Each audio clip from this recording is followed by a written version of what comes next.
Shalom jemaat Tuhan, semangat pagi. Pagi hari ini kita bertemu kembali dalam Victorious Devotion. Dan topik kita di bulan Agustus ini, tidak berasa ya sudah bulan yang baru di bulan Agustus. Kita belajar Victory Through Christ Authority, atau kita mengalami kemenangan melalui otoritas Kristus. Dan pagi hari ini saya mengambil topik kuasa atas Mamon. Ya, sebelumnya kita mau satukan hati, kita berdoa. Terima kasih Tuhan, kami bersyukur buat hari yang baru, buat bulan yang baru yang Tuhan masih berikan kepada kami, Tuhan masih percayakan kepada kami bersyukur Tuhan. Dan sepanjang hari ini sebelum kami memulai segala aktivitas kami, biarlah kiranya Roh Kudus-Mu yang boleh menuntun kami, menerangi hati dan pikiran kami, sehingga apapun Tuhan yang kami lakukan sepanjang hari ini, semuanya boleh berkenan di hadapan Tuhan, dan semuanya boleh mengerjakan pekerjaan-Mu Tuhan di muka bumi ini. Kami boleh menjadi saluran perpanjangan tangan Tuhan untuk menjadi berkat bagi orang-orang di sekitar kami. Terima kasih Bapa, di dalam nama Yesus kami mengucap syukur dan berdoa. Haleluya, amin. Ya, sekali lagi shalom jemaat Tuhan. Mari kita buka Alkitab kita di dalam Matius 6 ayat 24. Saya bacakan untuk kita semua. Tidak seorang pun dapat mengabdi kepada dua tuan, karena jika demikian, ia akan membenci yang seorang dan mengasihi yang lain. Atau ia akan setia kepada yang seorang dan tidak mengindahkan yang lain. Kamu tidak dapat mengabdi kepada Allah dan kepada Mamon. Dan ayat firman Tuhan yang paralel dengan itu tertulis di dalam Lukas 16 ayat 13, bunyinya demikian. Tidak seorang pun dapat mengabdi kepada Tuhan. Karena jika demikian, ia akan membenci yang seorang dan mengasihi yang lain. Atau ia akan setia kepada yang seorang dan tidak mengindahkan yang lain. Kamu tidak dapat mengabdi kepada Allah dan kepada Mamon. Nah, di sini saya catat dua bagian penting ya yang kita mau teliti sama-sama. Yang pertama berkaitan dengan Mamon, lalu yang kedua perkataan Tuhan Yesus yang mengatakan kita nggak bisa mengabdi kepada dua tuan gitu ya. Yang satu mengabdi kepada Allah atau yang satu lagi mengabdi kepada Mamon. Jadi kita harus pilih, kita mau mengabdi kepada Tuhan atau mau mengabdi kepada Mamon, kita pilih aja gitu ya. Tentu kita sebagai umat Tuhan kita akan bilang, oh saya mau mengabdi kepada Tuhan gitu. Tetapi dalam perjalanan hidup kita seringkali ternyata kita nggak mengabdi kepada Tuhan. Seringkali kita mengabdi kepada Mamon. Dan hal ini juga yang boleh terus mengoreksi saya pribadi, memurnikan hati saya pribadi. Saya juga sedang bertanya-tanya dalam diri saya, sebenarnya selama ini aku mengabdinya kepada siapa sih? Pada Tuhan atau kepada Mamon gitu ya. Dan pagi hari ini jemaat Tuhan, mari kita sama-sama belajar tentang Mamon ya. Mamon itu apa sih? Saya coba cari-cari ya. Sebenarnya Mamon ini bukan berasal dari istilah bahasa Yunani ya, tetapi Matius itu memakai kata Mamon ini dari bahasa Aramik ya, Aramaik. Mamon itu di situ dikatakan adalah hamamon. Hamamon itu artinya kekayaan atau uang yang berasal dari bahasa Ibraninya itu matmon gitu. Nah, tetapi Mamon di sini gak selalu berbicara tentang uang, gak selalu berbicara tentang kekayaan, tetapi dia juga berbicara tentang hikmat. Bahkan Raja Salomo di dalam kitab Amsal di sana juga berbicara tentang hikmat Tuhan, dan itu bisa juga disebut dengan matmon gitu. Jadi Mamon itu ada banyak hal ya. Jadi kalau dari kita berbicara tentang Mamon, nggak selalu yang harus uang, tapi bisa juga mungkin hobi ya, bisa juga mungkin hal yang kita jadikan sebagai ilah di dalam hidup kita ya, sebagai Tuhan kecil di dalam hidup kita. Yang membuat kita menomorduakan Tuhan. Ketika kita menomorduakan Tuhan, itu sudah menjadi ilah kecil dalam diri kita, dan itu sama juga dengan Mamon gitu ya. Dan kita mau belajar hari ini terkait dengan renungan ini adalah saya kasih 3 poin penting. Yang pertama itu bahwa otoritas Kristus memberi kita kuasa untuk menguasai uang, bukan dikuasai olehnya. Nah, saya kasih pertanyaan, bagaimana ciri-ciri orang yang dikuasai uang gitu ya. Kita semua pasti tahu ya. Orang yang dikuasai uang itu dengan mudah sekali kita bisa tahu ciri-cirinya seperti apa. Yang pertama, kalau orang itu sudah dikuasai uang, apapun yang orang itu lakukan, apapun dia bisa lakukan, yang penting dapat uang. Mau itu kalau bahasa saudara kita mau haram, mau halal, semua dilakukan, yang penting dapat uang gitu ya. Nah, dan segala sesuatu yang dia kerjakan itu pasti motivasinya uang. sehingga lama-lama akan timbul roh ketamakan di dalam dirinya. Ya, jadi dia tidak akan peduli dengan orang-orang di sekitarnya, dia tidak akan peduli dengan cara bagaimana dia mendapatkan uang tersebut. Yang penting dia dapat uang gitu ya. Tetapi hari ini kita belajar bahwa ternyata Kristus sudah memberikan otoritas kepada kita untuk menguasai uang, bukan dikuasai oleh uang. Itu yang pertama. Lalu yang kedua, saya kasih di sini catatannya adalah bahwa ketergantungan pada Allah memberi kebebasan dalam pengelolaan uang. Ciri-ciri orang yang tidak dikuasai oleh mamon adalah dia bisa mengelola keuangan dengan sukacita gitu ya. Tidak ada ketakutan ketika dia harus mengelola keuangannya gitu ya. Saya catat bahwa kunci kesuksesan dari pengelolaan akan keuangan adalah bahwa Allah adalah kasih dan kasih itu memberi. Wah, saya sih sedikit tergelitik ya dengan statement ini. Allah adalah kasih dan kasih itu pasti memberi. Ya, kita tentu sudah belajar dari keteladanan Kristus bagaimana dia bahkan memberikan seluruh hidupnya gitu ya, jangankan uang gitu ya, bahkan seluruh hidupnya dirinya sendiri dia korbankan karena kasihnya Tuhan gitu. Nah, jika kita mengabdi sepenuhnya kepada Tuhan, kita tahu bahwa dia adalah sumber segalanya. Kita tidak akan pernah khawatir, kita tidak akan pernah kekurangan gitu, karena kita tahu, oh iya, aku mengabdi kepada Allah, Allah yang hidup. Apapun Tuhan bisa berikan dalam hidup saya. Apa sih yang aku harus khawatirkan gitu ya. Aku tidak akan pernah khawatir akan uang. Aku bisa mengelola keuangan. Mungkin di bulan ini Tuhan percayakan saya hanya sekian uang gitu ya. Saya harus bisa mengelola ini gitu. Saya juga seringkali diperhadapkan saat saya tidak memiliki uang ya yang cukup gitu ya, tanda kutip gitu ya, nggak cukup Tuhan. Ini kalau dengan uang segini, dengan dana yang saya perlukan lebih banyak dari sini, gimana cara saya harus mengelola ini gitu ya. Bahkan setiap bulan itu mungkin ini minus nih Tuhan gitu. Tetapi saya terus belajar gitu ya, terus belajar bahwa saya bergantung kepada Tuhan, bukan bergantung kepada uang gitu ya. Saya belajar dengan uang yang ada pada saya mau belajar terus kelola gitu. Dan saya tidak pernah takut untuk memberi gitu ya. Saya tidak pernah takut untuk memberi apa yang menjadi haknya Tuhan. Saya akan selalu kembalikan kepada Tuhan karena saya tahu bahwa Tuhan sudah memberikan saya otoritas untuk mengelola uang gitu ya.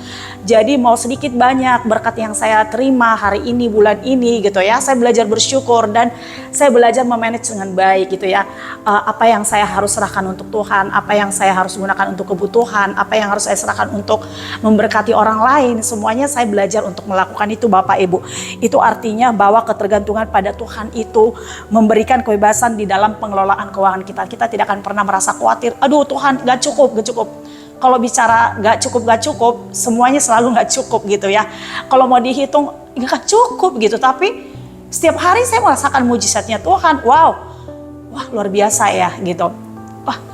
Pokoknya dari mana-mana selalu datang pertolongan Tuhan gitu. Dan saya mengalami di mana yang namanya yaitu tadi ketergantungan pada Tuhan itu memberikan kita ya kebebasan tadi gitu. Kita tidak akan pernah takut, kita tidak akan pernah merasa khawatir kita kurang gitu ya. Karena kita yakin dan percaya Tuhan yang akan mencukupkan setiap keperluan kita. Lalu yang berikutnya, yang ketiga, mengatasi godaan mamon adalah tanda kemenangan rohani. Bapak Ibu Saudara yang terkasih, memang uang bukan segalanya, tapi segalanya butuh uang, betul ya. Segalanya butuh uang. Kalau nggak ada uang, bagaimana perasaan kita gitu ya. Kalau saya pribadi, saya pernah mengeluarkan statement begini. Aku tuh nggak pernah khawatir sekalipun di dompet saya nggak ada uang.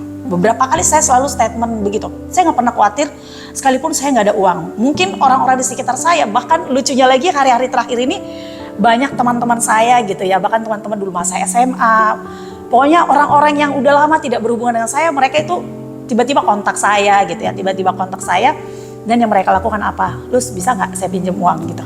Kurang lebih seperti itu. Sampai saya lihat Tuhan, sepertinya saya terlihat mungkin lagi banyak uang kali ya, saya kelihatannya seperti itu, sehingga bahkan kok bisa banyak banget ya gitu, sampai callingan, telepon, segala macam, yang intinya adalah minjem uang gitu ya. Bahkan saya berkata, saya memang orang yang diberkati Tuhan. Jadi sekalipun saya nggak punya uang, saya kelihatan seperti banyak uang gitu ya.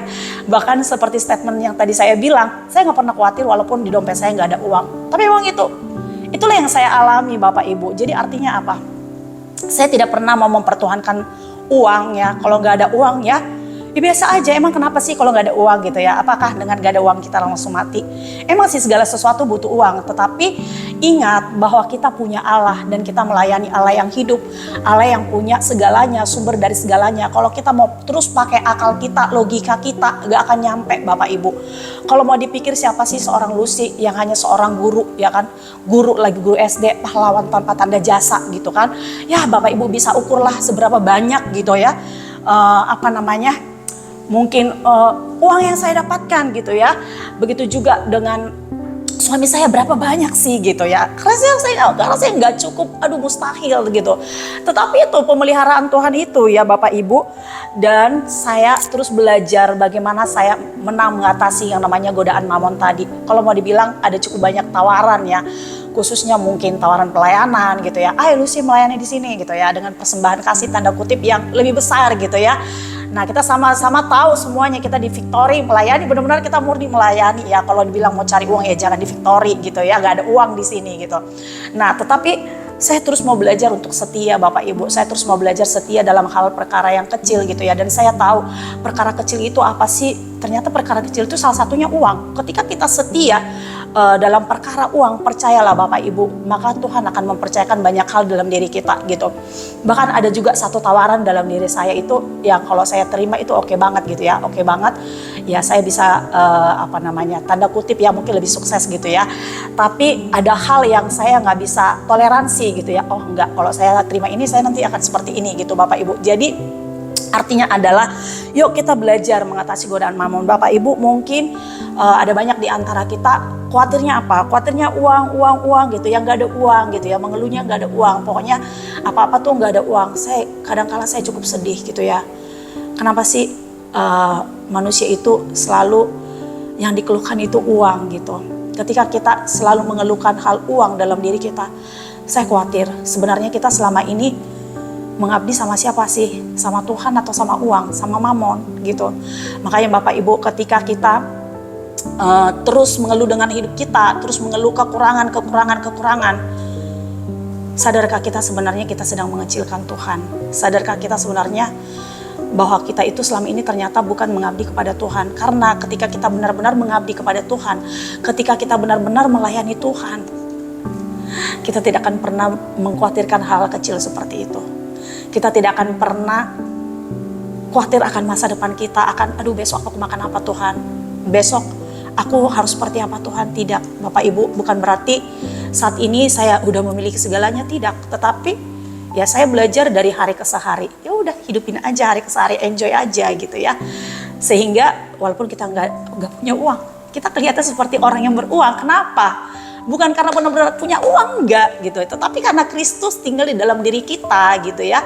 Ya kita mengabdi kepada Tuhan sumber segalanya. Amin Bapak Ibu. Jangan pernah khawatir Bapak Ibu. Yuk belajar kita mau menang atas mamon. Kita mau katakan bahwa mamon adalah hamba saya. Saya bukan hamba mamon, tapi mamon adalah hamba saya. Mari kita pergunakan setiap berkat Tuhan yang ada dalam diri kita, semuanya untuk kemuliaan nama Tuhan. Dan ketika kita mungkin mengalami kekurangan ya, mengalami hal-hal yang mungkin rasanya gak enak nih Tuhan, tetapi kita mau tetap percaya kepada Tuhan, bahwa Tuhan adalah sumber berkat di dalam hidup kita. Amin buat firman Tuhan. Kita satukan hati, kita berdoa.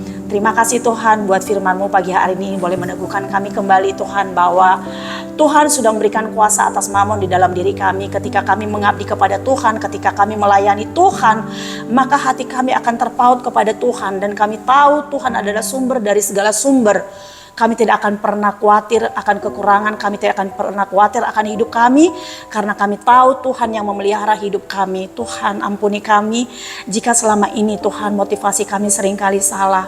Apapun yang kami lakukan seringkali salah, kami sudah menduakan Tuhan. Di pikiran kami Tuhan hanya ada mamon, ampuni kami Tuhan Yesus. Biarlah kiranya saat pagi hari ini terang-Mu yang boleh menerangi hati, pikiran kami, perasaan kami, sehingga kami boleh kembali memfokuskan hati kami, memfokuskan pikiran kami hanya kepada Tuhan saja. Kami boleh mengabdi hanya kepada Tuhan saja, dan kami boleh melayani Engkau saja Tuhan. Dan biarlah kiranya Tuhan Roh Kudus-Mu yang saat ini bekerja di tengah-tengah kami, jemaat-Mu Tuhan, tengah-tengah kami yang saat ini mendengarkan firman-Mu. Di dalam nama Yesus kami mengucap syukur dan berdoa. Haleluya. Amin. Amin, shalom jemaat Tuhan. Yuk kita harus menang atas mamon. Tuhan Yesus memberkati.